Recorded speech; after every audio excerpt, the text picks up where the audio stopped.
Uh, I want to come out here, first of all, to tell you that Jay is prepared for all your questions and is very much looking forward to the session. Second thing is, I want to let you know that over the next couple of weeks, there are going to obviously be a whole range of issues, immigration, economics, et cetera. We'll try to arrange a fuller press conference to address your questions. The reason I actually wanted to come out today is not to take questions, but to speak to an issue that obviously has gotten a lot of attention over the course of the last week, the issue of the Trayvon Martin ruling.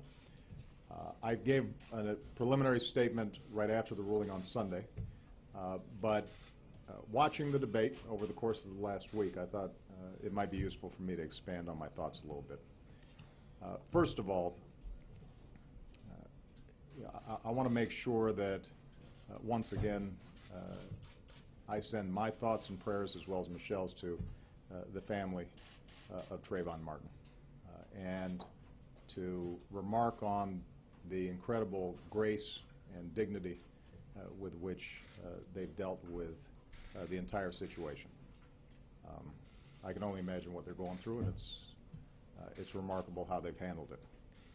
The second thing I want to say is to reiterate what I said on Sunday, which is there are going to be a lot of arguments about the legal issues in the case. I'll let all the legal analysts and talking heads address those issues. The judge conducted the trial in a professional manner. The prosecution and the defense made their arguments. The juries were properly instructed that in a case such as this, reasonable doubt was relevant, and they rendered a verdict. And once the jury's spoken, that's how our system works. But I did want to just talk a little bit about context and how people have responded to it and how people are feeling. You know, when Trayvon Martin was first shot, I said that this could have been my son. Another way of saying that is Trayvon Martin could have been me 35 years ago. And when you think about why, in the African American community at least,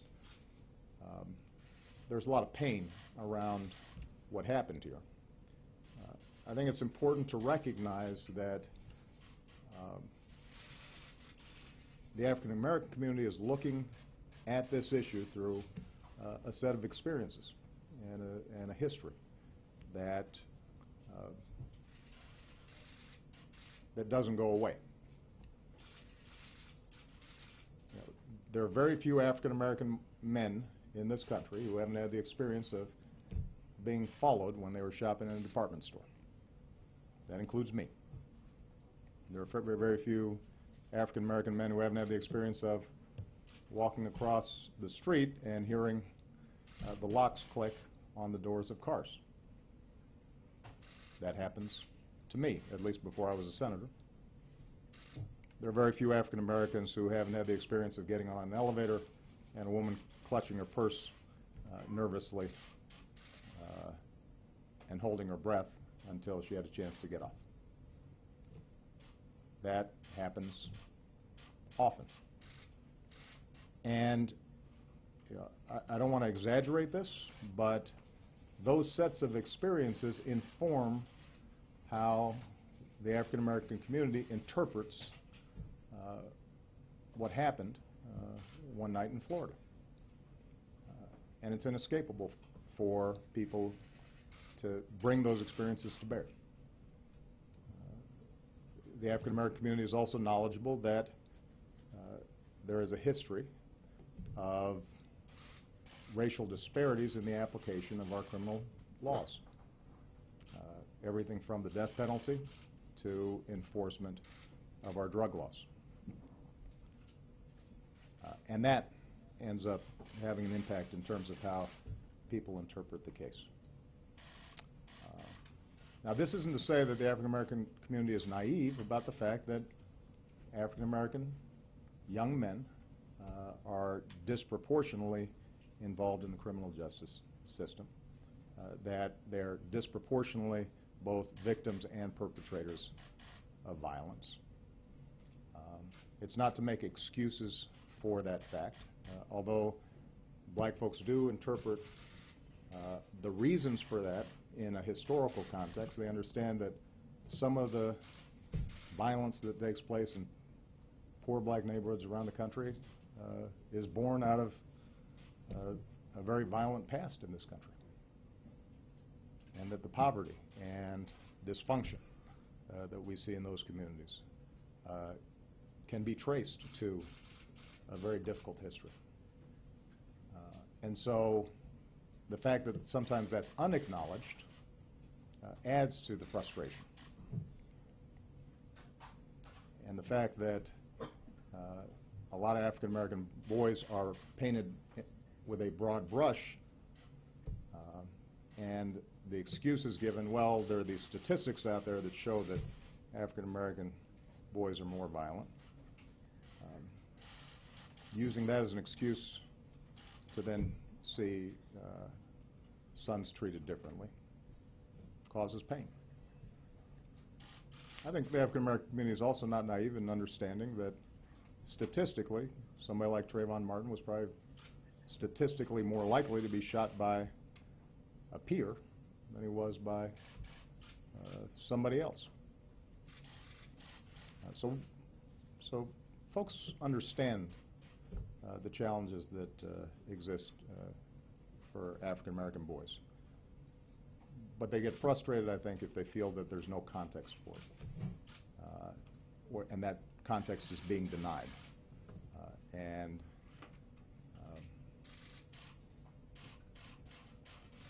that all contributes, I think, to a sense that if a white male teen was involved in the same kind of scenario, that from top to bottom, both the outcome and the aftermath might have been different. Now, the question for me, at least, and I think for a lot of folks, is where do we take this? How do we learn some lessons from this and move in a positive direction?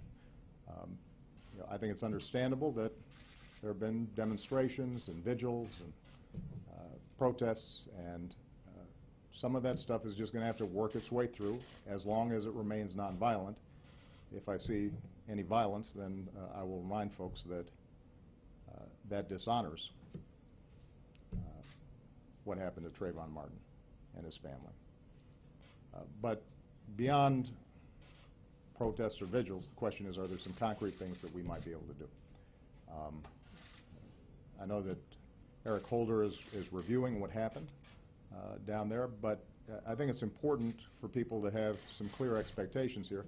Traditionally, these are issues of state and local government. The criminal code and law enforcement is traditionally done at the state and local levels, not at the federal levels. That doesn't mean, though, that as a nation we can't do some things that I think would be productive. So let me just give a couple of specifics that I'm still bouncing around with my staff. So we're not rolling out some 5-point plan, but some areas where I think all of us could potentially focus. Number one, precisely because law enforcement is often determined at the state and local level, I think it would be productive for the Justice Department, governors, mayors, to work with law enforcement about training at the state and local levels in order to reduce the kind of mistrust in the system that sometimes currently exists. When I was in Illinois, I passed racial profiling legislation, and it actually did just two simple things. One, it collected data on traffic stops and the race of the person who was stopped. But the other thing was it resourced us training police departments across the state on how to think about potential racial bias and ways to further professionalize what they were doing. And initially, the police departments across the state were resistant, but actually they came to recognize that if it was done in a fair, straightforward way, that it would allow them to do their jobs better, and communities would have more confidence in them, and in turn be more helpful in applying the law. And obviously law enforcement's got a very tough job. So that's one area where I think there are a lot of resources and best practices that could be brought to bear if state and local governments are receptive. And I think a lot of them would be. And let's figure out, are there ways for us to push out that kind of training. Along the same lines, I think it'd be useful for us to examine some state and local laws to see if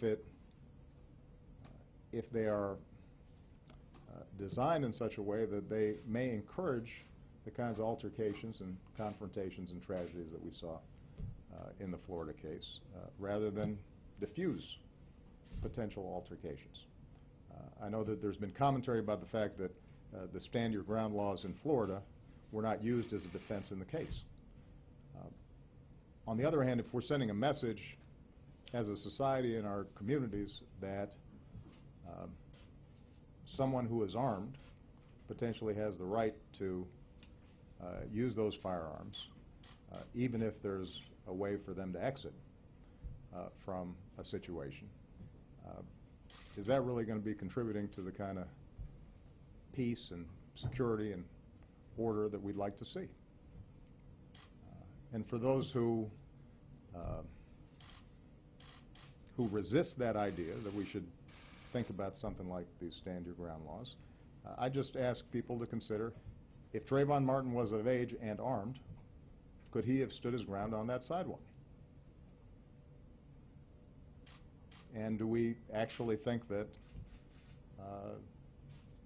he would have been justified in shooting Mr. Zimmerman, who had followed him in a car, because he felt threatened?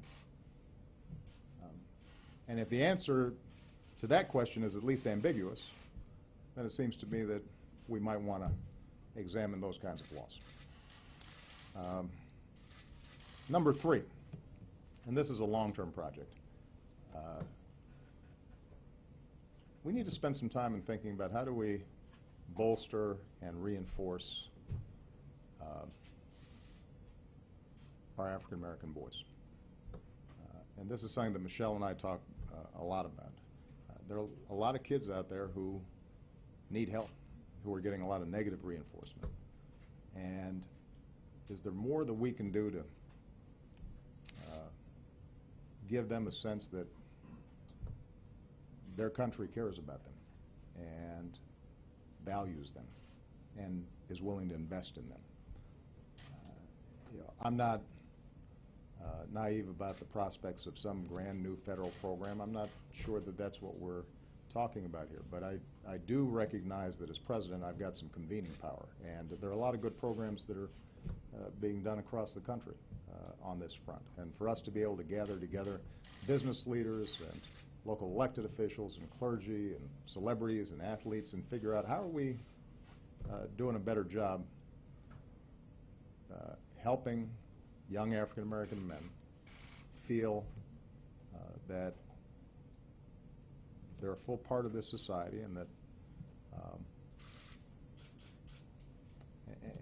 that they've got pathways and avenues to succeed. I think that would be a pretty good outcome from what was obviously a tragic situation, and we're going to spend some time working on that and thinking about that. And then finally, I think it's going to be important for all of us to do some soul searching. There's been talk about, should we convene a conversation on race? I haven't seen that be particularly productive when politicians try to organize conversations. They end up being stilted and politicized, and folks are locked into the positions they already have. On the other hand, in families and churches and workplaces, there's the possibility that people are a little bit more honest, and at least you ask yourself your own questions about, am I wringing as much bias out of myself as I can? Am I judging people as much as I can based on not the color of their skin, but the content of their character? That would, I think, be an appropriate exercise in the wake of this tragedy. And let me just leave you with a final thought, that as difficult and challenging as this whole episode has been for a lot of people, I don't want us to lose sight that things are getting better. Each successive generation seems to be making progress in changing attitudes when it comes to race. Doesn't mean we're in a post-racial society. It doesn't mean that racism is eliminated. But you know, when I talk to Malia and Sasha, and I listen to their friends and I see them interact, they're better than we are. They're better than we were on these issues. And that's true in every community that I've visited all across the country. And so, you know, we have to be vigilant, and we have to work on these issues, and those of us in authority should be doing everything we can to encourage the better angels of our nature, as opposed to using these episodes to heighten divisions. But we should also have confidence that kids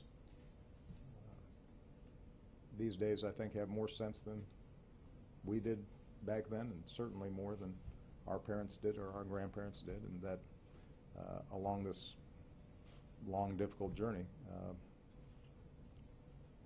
you know, we're becoming a more perfect union. Not a perfect union, but a more perfect union. All right? Thank you, guys. Now you can talk.